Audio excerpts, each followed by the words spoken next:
Shweta bus Prasad ఈ పేరు చెప్తే చాలు సగటు తెలుగు ప్రేక్షకులకు అమాయకమైన మొహం వేసుకుని కొత్త బంగారు లోకం సినిమాలో ఆమె చెప్పిన చిలిపి మాటలే గుర్తుకొస్తాయి. కొంచెం తాగవా? నేను already తాగేశాను.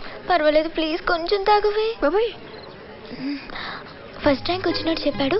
But secret of success water ఎక్కువ తాగడమేనంట. రియల్లీ? సినీ జీవితం సాఫీగా సాగుతున్న వేళ ఒక్కసారిగా వివాదాల సుడిగుండంలో చిక్కుకుని విలవెల్లాడిపోయిన శ్వేత కూడా మనకి గుర్తురాక మానదు. చిన్న వయసులోనే ఎన్నో కష్ట నష్టాలను ఎదుర్కొని కెరియర్కు బ్రేక్ పడి వ్యక్తిగత జీవితంలో చెరపలేని జ్ఞాపకాలను సొంతం చేసుకుంది. ఎంతో ధైర్యంగా మానసిక స్థైర్యంతో వివాదాలను ఎదుర్కొని తిరిగి కొత్త జీవితానికి శ్రీకారం చుట్టింది శ్వేత.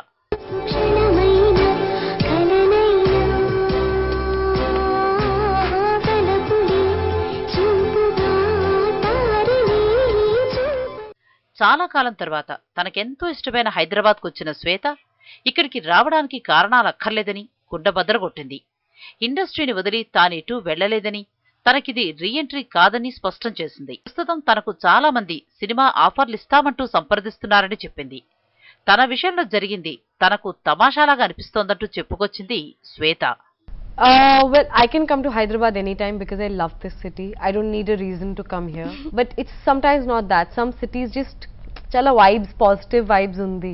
Hyderabad is one of those cities. So whatever brings me back, I'm a very happy person. నా పట్ల జరిగిన గతాన్ని నేను గుర్తు చేసుకోవట్లేదని, కొన్నిసార్లు గతాన్ని మర్చిపోవడమే మంచిదంటోంది శ్వేత. వివాదాల అనంతరం కూడా తన జీవితం మారలేదని చెప్పింది. నా స్నేహితులంతా నాతోనే ఉన్నారు, నా పని నేను చేసుకుపోతున్నానని చెప్పింది. You know, sometimes you need to just let go of the past. Like right now, I'm not even thinking about it, and honestly, I don't have much recollection of it. Because sometimes you have to have more faith in yourself than what's happening around you.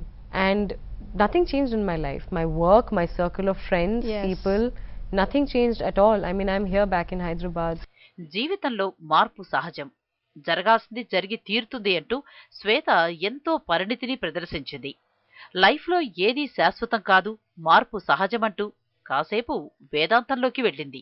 తన కుటుంబ సభ్యుల ప్రేమ ఆప్యాయతలే తనను జనం ముందు నిలబెట్టాయని చెప్పుకొచ్చింది. Nothing is permanent. So I realized one thing, that whatever is going on will be done one day. It has to be over one day. So let me deal with it when it's gone. And it was over and I'm fine now. It's the love and the faith that you have that just keeps it tight like that. So everything moves, but that does not move. And this locked love was my family that kept me going.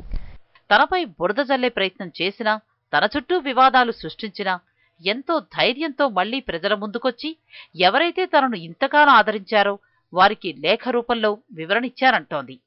తన అభిమానులకు, ప్రజలకు బహిరంగ లేఖ రాసి జరిగిన దాని గురించి clarity ఇచ్చే ప్రయత్నం చేసింది శ్వేత.